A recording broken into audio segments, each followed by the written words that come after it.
So these are some of the coolest unique boss weapons in Elden Ring. In today's video we'll take a look at weapons with interesting functionalities, very powerful and unique attacks, or just overall boss melting abilities that you're definitely not going to want to miss out on, so let's begin. Coming up to number 5, let's take a look at the super awesome looking Mantis blades. These come with a unique heavy attack which basically transforms what looks like a regular knife into, well, the Mantis blades. Now you get this from the Gilmir's hero grave right here, very close to the volcano manor.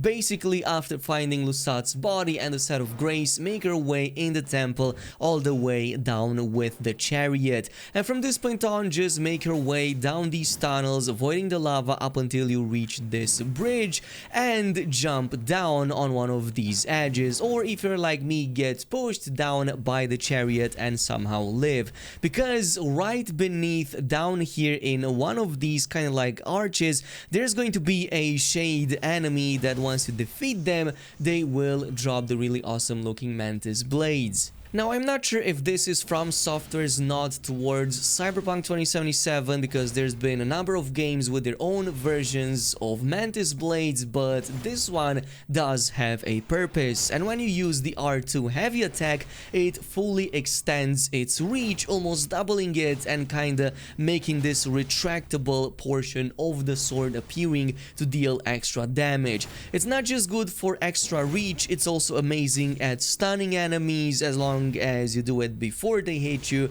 It's an amazing weapon to do so, even against multiple at the same time. My preferred route is to even combine it with a sword dance. It couples very well with a follow-up after that R2, but you can interchange them however you see fit. Now, these are still curved swords, so they behave like any other bleed curved sword, making them amazing at, well, using seppuku and using blood loss builds. In this case, you can still use the regular run L1 if you power stance them, or just the jump R1, but you do need to keep in mind that the reach is not going to be as big as something like the curved bandit sword. Still an amazing option, and it looks even more incredible. Coming up to number 4, the next one is the Death Ritual Spear, and just like what the name implies, this will literally bring death upon your enemies. You will find this from the final ritual bird boss that you find in the mountaintops of the giants, very close to the Snow Valley side of Grace, just south of the Castle Soul. And if you follow the graveyard, go past it, eventually you're going to reach this area down where the boss will spawn, and defeating them will give you the really awesome Death Ritual Spear. Now, this is something that is best suited for somebody who's also using intelligence with their build, so maybe something like a Dex Intelligence hybrid, but you can also go full Dex as long as you have those 18 points into intelligence to use it in the first place. And the ability on it kinda summons these spears from the heavens. It's called the Spear Call Ritual, and it basically brings forth a number of falling spears into the ground that deal very high damage and are very hard to even dodge. Against bosses, they seem to be an amazing way of taking them down fast, but it also works against groups of enemies. If you want to deal with them very fast, that is a good method of just casting the spell on it. And it also doesn't seem to consume that much mana to the point that you can spam it in most fights. What I really enjoy about the special weapon art is the fact that it takes no more than 3 of these casts to fully stun almost any boss, at least from the ones that I've played against this, so it was really easy to follow up with a critical strike. But this is still a spear, so you can totally use it with a shield in the other hand and get a bit of protection and still poke enemies with R1. This is an excellent tool at doing both that physical damage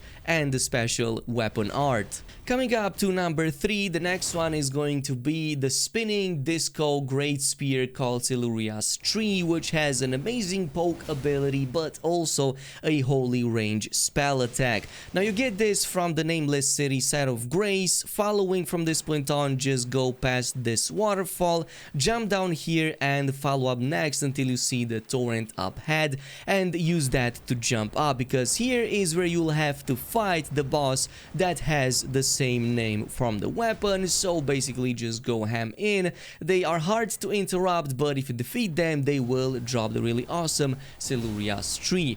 Now this is a predominantly strength weapon, but obviously it will take advantage of the faith scaling as well, which is going to be needed for that ranged holy attack. Now speaking of the ranged holy attack, this is an amazing way of just throwing in a few damage shots before the enemies even get close to you. It's especially useful against bosses, and it can actually deal a ton of damage. Yes, it takes some time to fully charge up if you want to do the range component, but it deals over 2000 damage, sometimes even 3000 depending on the enemy.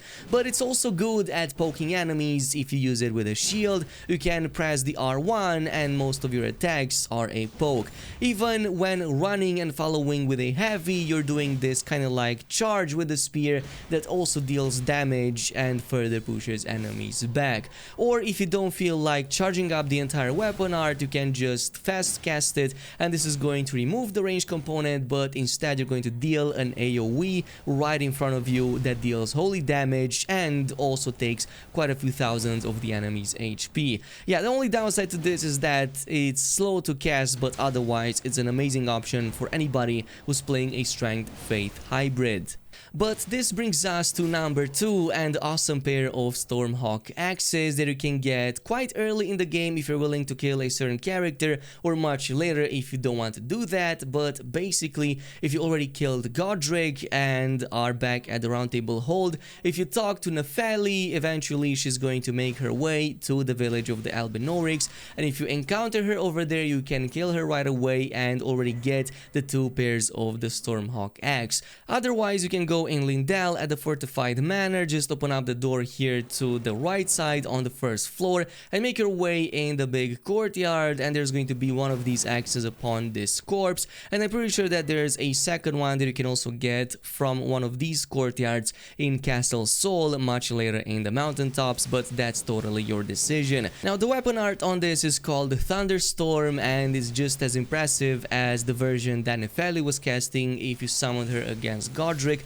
Basically, you're doing this series of spins that kind of reflect everything, also interrupt everything, and deal a ton of damage. Even more so, you can follow up with another tap of the L2 and follow up with another series of spins that kind of give you a bit more reach. Because that's the problem with this weapon art, the reach on it is not that great, but I guess it compensates with the fact that there's not that many things that can interrupt you during it. Even if enemies charge up their own attacks, chances are that they will likely get interrupted before they can even connect with your character, so you can just go in and spin however much you want. It's even amazing against groups of enemies. When a ton of them are flanking you, you're always going to keep them at a distance, but it's probably going to be the best in PvP.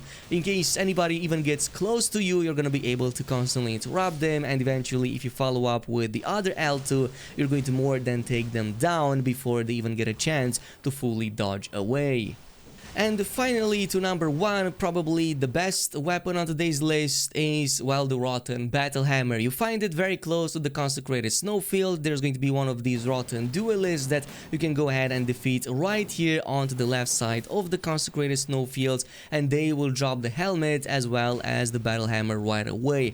Now, this comes with the Rotten passive effect on it by default, but at the same time, it can also be changed in terms of the Ashes of War and even affinities. So whatever you apply to it is going to have both that additional affinity and its previous rotten affinity, to the point that if you wield 2 of these at the same time, you can keep both the rot and then also apply something like poison, bleed, or frost status effects at the same time, so you can pretty much debuff the enemies with multiple status effects at the same time. My preferred way is using, of course, a frost plus rot and having the poison effect, which is going to debuff the enemy, deal the damage explosion, and also deals a ton of damage over time from both of those dots from the rot and from the poison. And at the same time, you can also use some of the exaltation talismans if you also go with bleeds to further buff up the damage. It's probably not going to be on the same level as the Anspur rapiers, but it's still a strong option that has